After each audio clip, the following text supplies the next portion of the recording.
Sound, music, sustainability. Welcome to Sustain FM.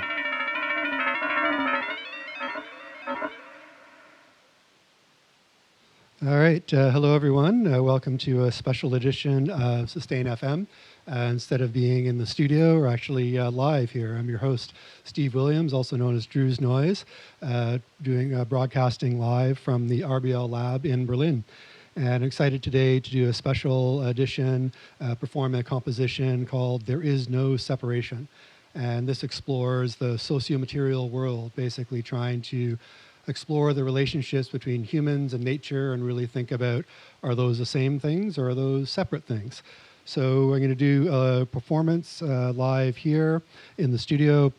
And then we'll do a little artist talk. We're also to walk through what were some of the gear that I was using, why I chose those sounds, why I chose those pieces, and then we'll have a chance for audience Q&A, which I'm actually looking forward to, because usually on this show I'm the one that's asking questions about other artists, so it's actually kind of cool to be here and have people ask me questions. So without further ado, I'm going to turn the mic off, turn the sound up, and get started. So here we go. For many years, we were told a story that we are separate from nature, that nature is separate from us, that nature is for us to control, to colonize, to dominate, to use. That we are separate from the more than human, but we are a part of nature. Nature is part of us. There is no separation. We are connected to the more than human. Ours are not the only voices that matter. They are not the only voices we can hear. There is no separation. It is not possible to draw a line between what counts as us and what does not count as us. We make sound together. We make our worlds together. We make our futures together. We dance together. And can ask, who is the we in this story?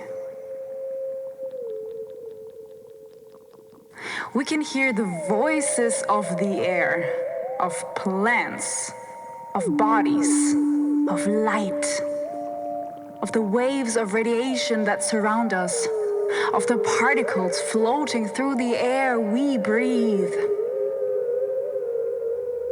We can hear the earth breathing. If we listen.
synthetic and organic,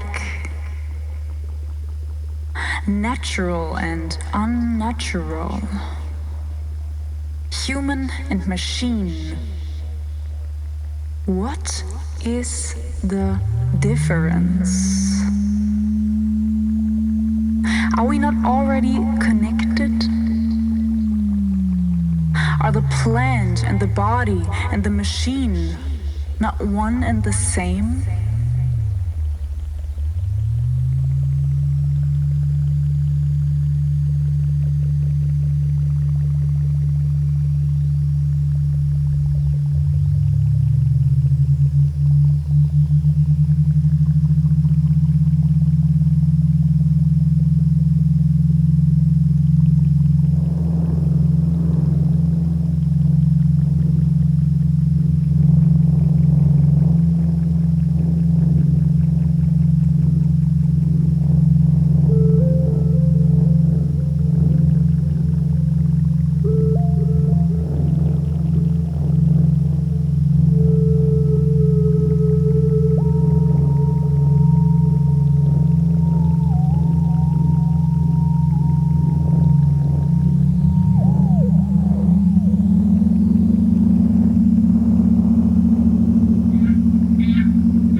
electric currents.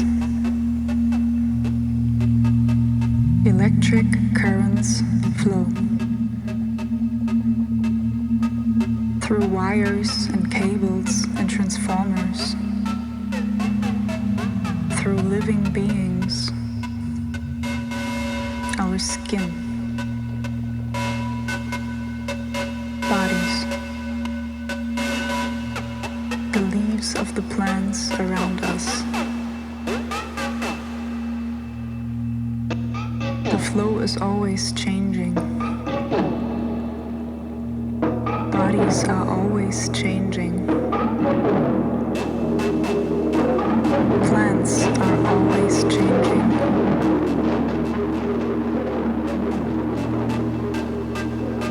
Electric currents flow. Electric currents. Electric.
Take a deep breath.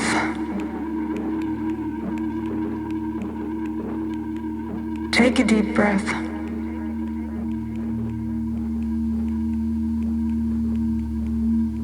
That inhalation you have just completed has 36% more molecules of carbon dioxide than it would have had in 1750. Not only are you part of the wider biosphere of other gas-exchanging life forms, like bacteria and plants, but simply by breathing. You are also enrolled, literally, within the political economies of industrialism, capitalist expansionism, and ongoing resource colonialism that, at least since the early to mid-18th century, have shaped not only the rapid planetary concentrations of anthropogenic greenhouse gases, but the mobilities, communicative connections, and developmental opportunities and inequalities enabled by fossil hydrocarbons.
sound. Heartbeats resonate with the sound around us, racing fast, slowing down. In control and out of control. Always beating, always changing, always rhythm.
Surrounds us. Light gives life. Light animates. Even in the light, there is darkness.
The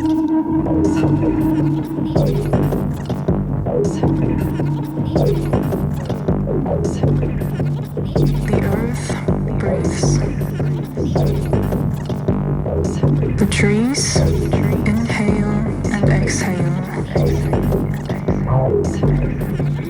We breathe with the earth. And our machines breathe too, sending carbon dioxide into the air, carried by the winds to the four corners of the earth, blown through the high atmosphere, trapped in ice, captured by trees and soil and water, and release. We breathe. The earth breathes.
For many years, we were told a story that we are separate from nature, that nature is separate from us, that nature is for us to control, to colonize, to dominate, to use.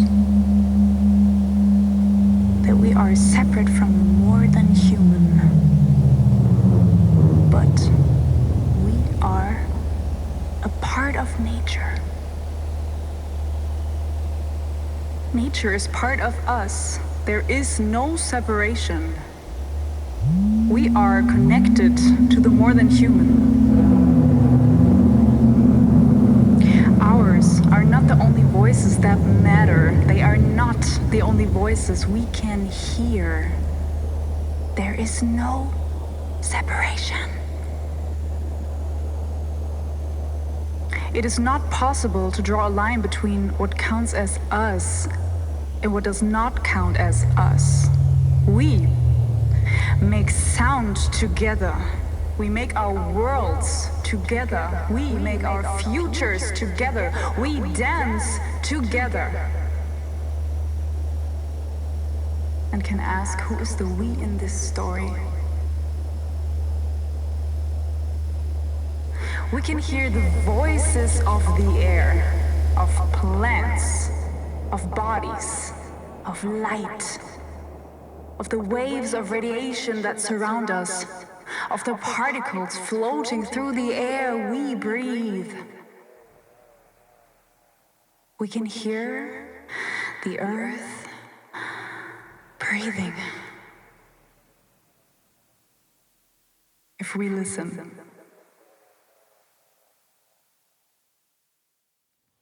All right, thank you very much. Just make sure I turn all those other ones down.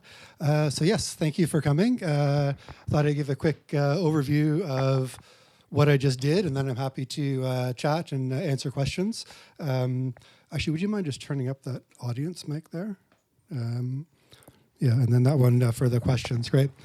So this piece was called "There Is No Separation," and the vocals that you heard were recorded by my collaborator Erbse. We've worked on a few different pieces, and one of the things that I was trying to do with this piece is balance between a full explanation of everything that's going on and sort of building that explanation into the piece itself. So we called these poetic explanations. So I wrote all of that text, and then Erbse came over and recorded that to kind of give some insight into what was happening. So the general flow, we had a number of different ways of connecting plants to the synthesizers. We had these pads here, and this is just going to be great for people listening on audio when they're listening to me point out these things.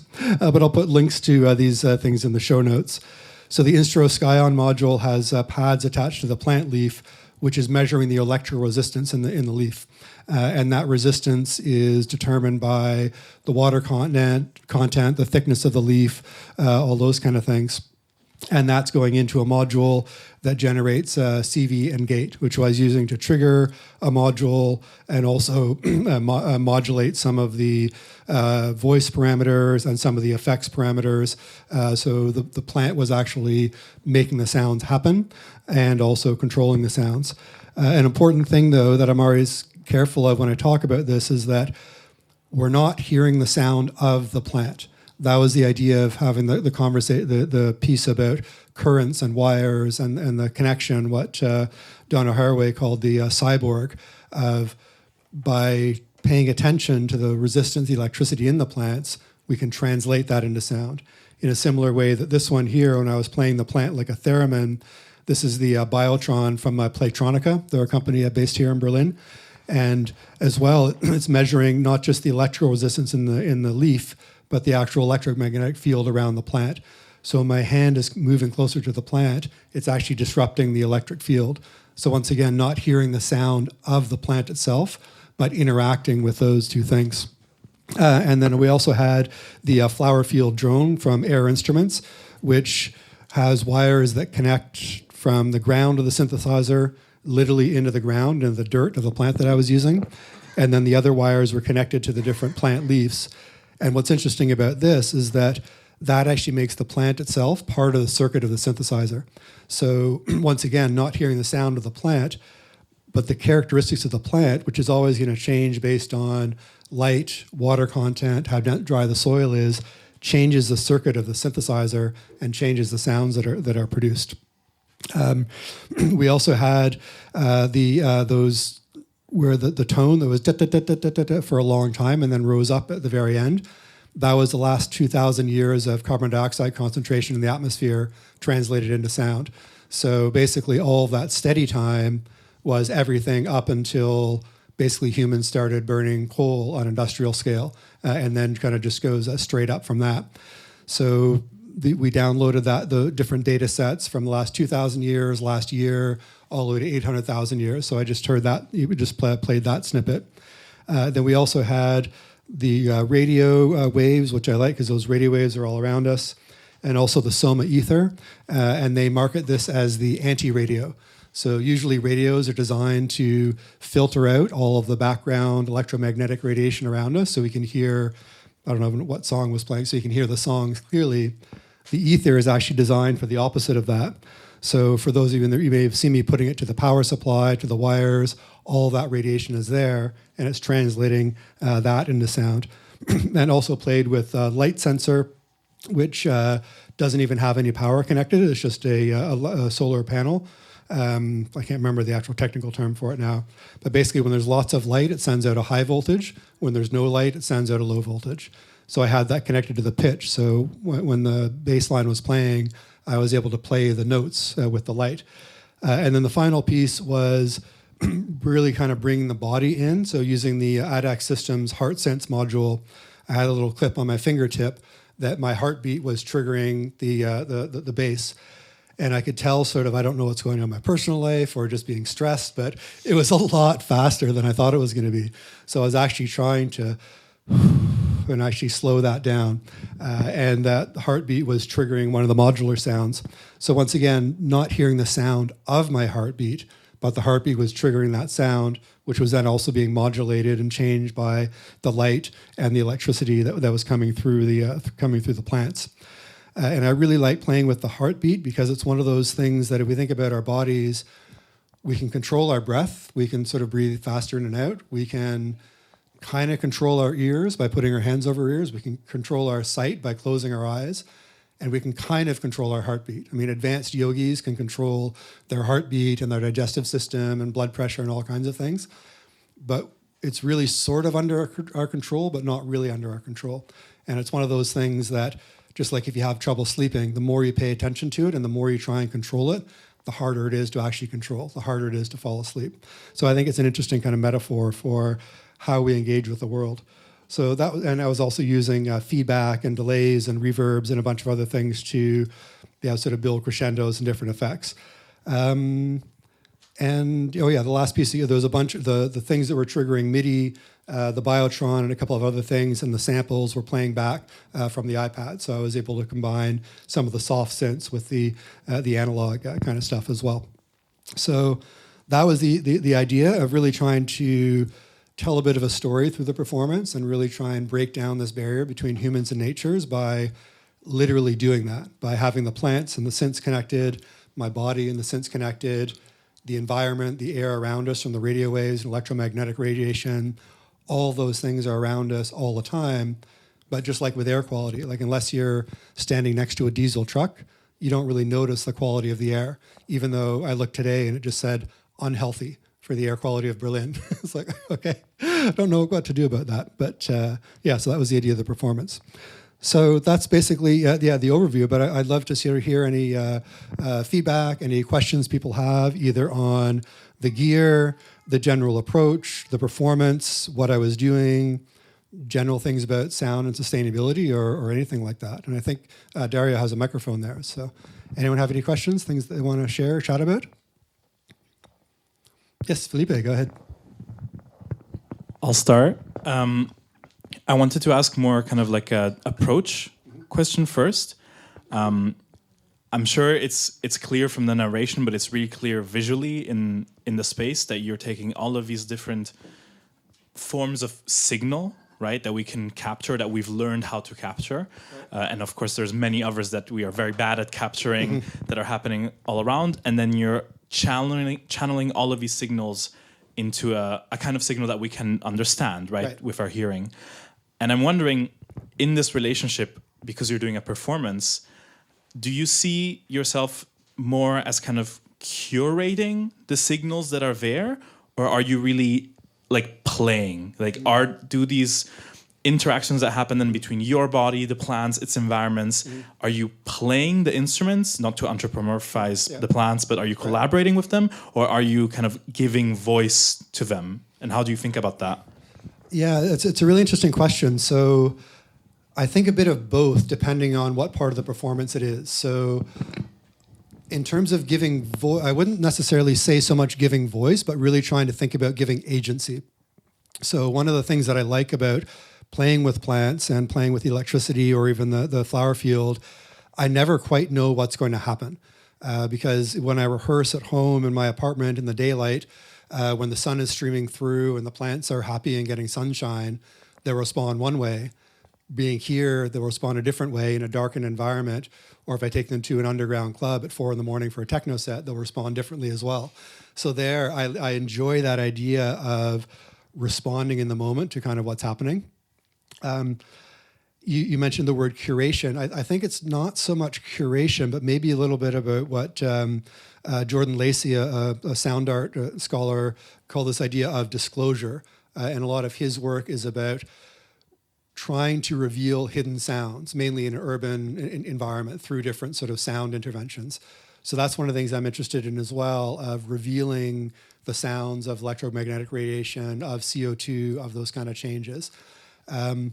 But I would say that in terms of giving voice, it's a really interesting question. So I did play some samples that were bird sounds and frog sounds and children playing on the playground.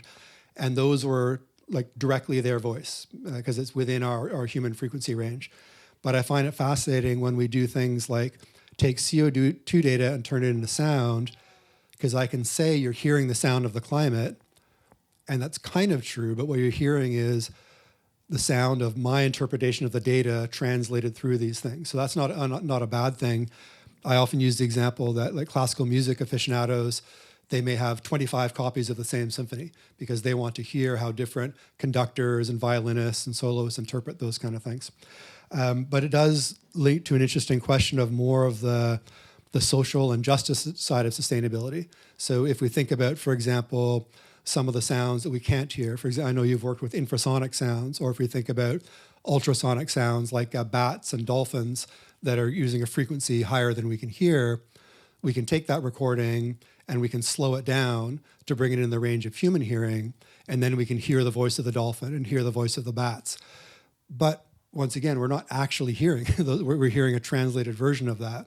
So for me, I find that quite interesting relationship, thinking about politics or democracy, or if we were doing sort of some public engagement process and say that, okay, you represent business, you represent nonprofits, you represent new refugees, you represent small business owners. So yes, we can have people speaking on behalf of different people with different identities, different communities, but we're hearing a translated version of that. So what does that mean for human relationships, human connection? Is it really okay for me to speak on your behalf and try and interpret what you think to someone else? And that's what happens a lot in our society. So it's an interesting metaphor for those things. So yeah, you said non-rambly, but that was kind of rambly. So yeah, great question. Anyone else have thoughts or questions?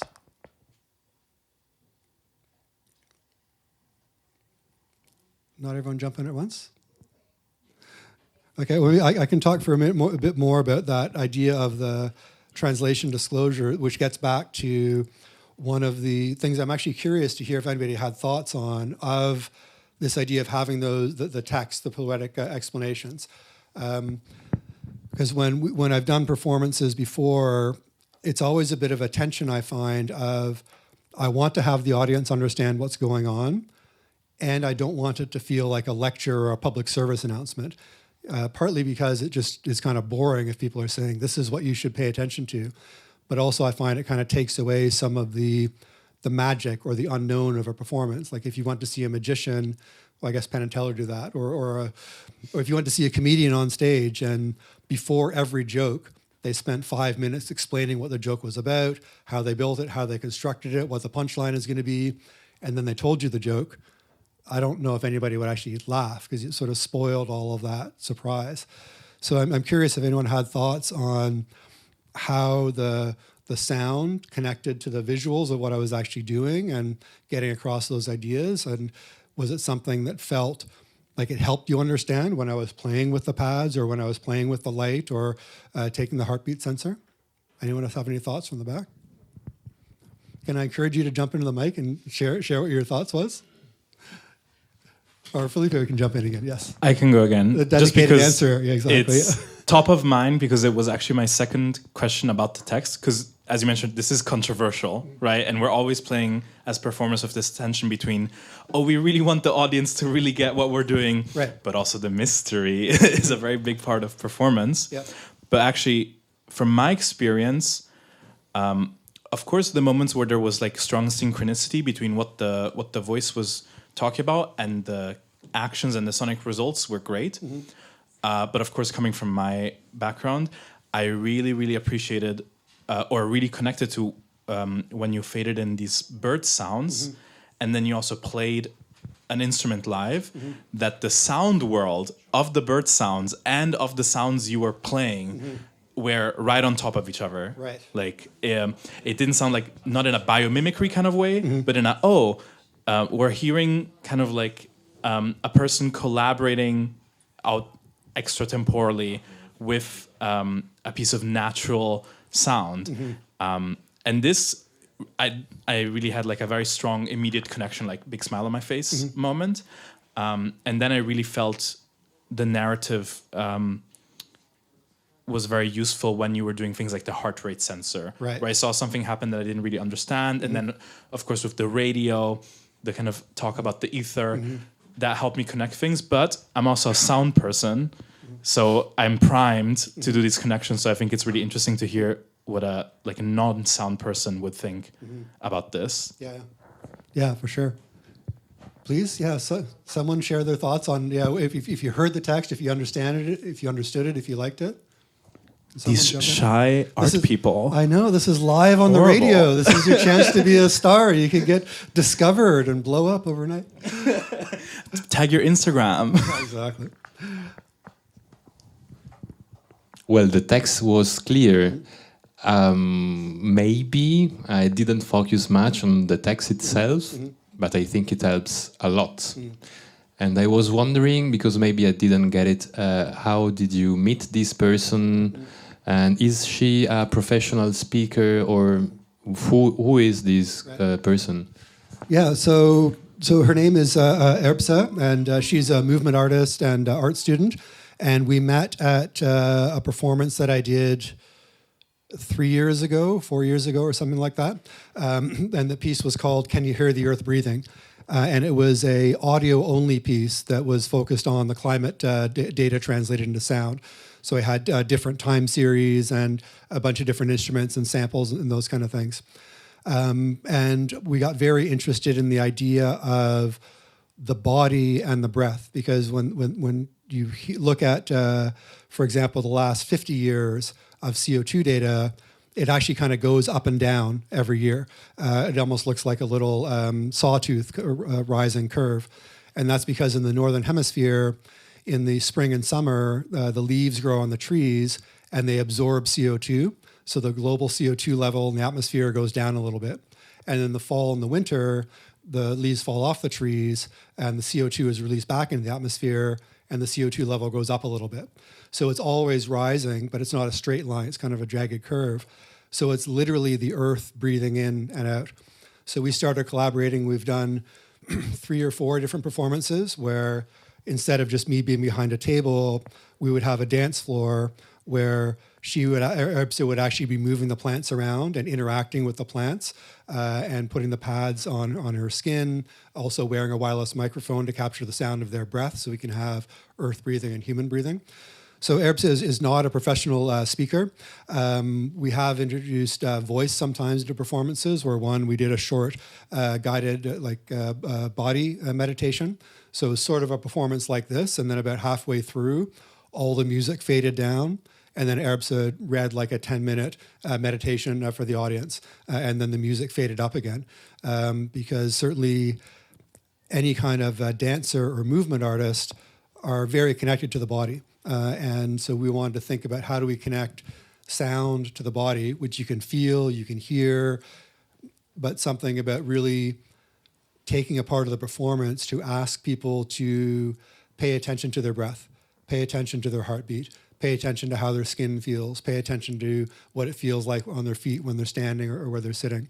So this was kind of the next evolution of our performance. So I wrote all of these texts, and then Erbse came over and read 3 versions of each one, where it's just a completely flat, monotone, no intonation whatsoever.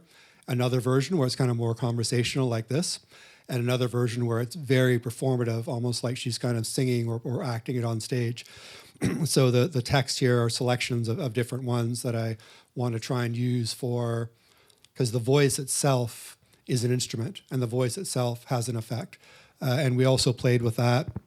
And because we're different genders, we're different ages, we're different heights. So in some of the performances we've done we tried to kind of play with stereotypes of a male voice and female voice, because certainly in society, if I start to speak more loudly, then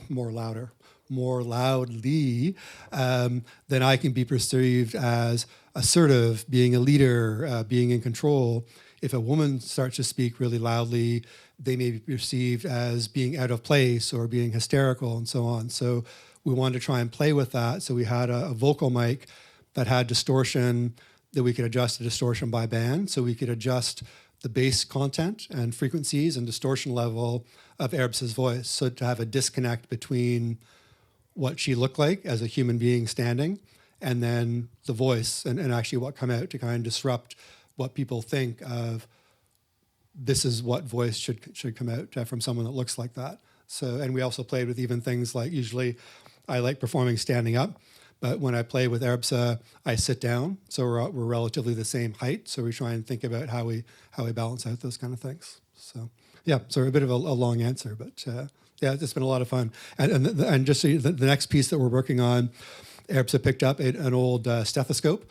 So we've been experimenting with putting contact microphones and microphones on the stethoscope to hear, so not just hear where the heartbeat is triggering the sound, but actually hearing the sound of the heartbeat, sound of lungs and breathing. So we've been playing with different types of microphones, different contact microphones, things like that, just to kind of experiment with what we might do for a recorded studio piece and also a live performance piece.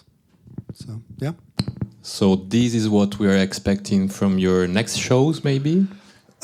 Maybe a little bit further show. Yeah, right now we're still in the experimentation stage to see what works. And because certainly one of the interesting things playing with, and Felipe has worked a lot with microphones live. It can generate a lot of feedback, which can be a lot of fun and really cool, and also not fun and not cool, depending on how out of control it gets. So we're trying to experiment with how sensitive does a microphone need to be to pick up the sound of from the stethoscope, from the earpiece, to boost that to a level the audience could hear.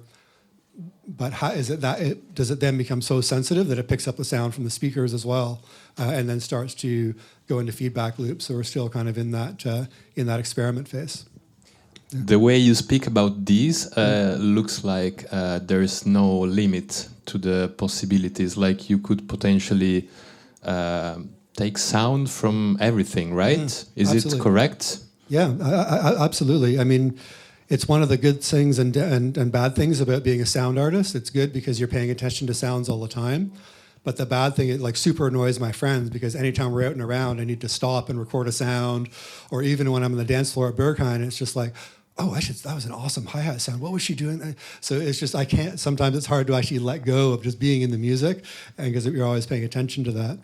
But yeah, it's definitely something that those sounds are all around, and I'm always interested in experimenting with those in different contexts. So one of the next pieces I'm working on is called Sounding Dams, looking at sounds of hydroelectric dams. So looking at what are the underwater sounds that the turbines and generators produce, what effect does that have on the fish, what are some of the infrasonic sounds that with those dams, it tends to be around 10 hertz that we can't hear, but it does rattle the windows and doors of the people that are living around that dam. So those waves are affecting them. But then also thinking about some of the human-produced sounds, the sounds of the emergency text alerts or the sirens that go when there's a danger of the dam overtopping and trying to sort of warn people. So yeah, playing around with that. And also, yeah, sounds of the water itself and that kind of water life. So yeah, lots of things to experiment with for sure. So I think, is there any quick question for Steve? Any non-Felipe question? No last-minute questions? Well, I just wanted to thank you for your presence here, and you did a great show, I think, and we hope to see you shortly. Yeah, I can't wait for your next show. Great, thanks very much. Yeah, I really appreciate the opportunity, and it's always a lot of fun to play live. Thank you. All right, so that's it for the special live edition of Sustain FM. And yeah, tune in next week and we'll see you on the dance floor.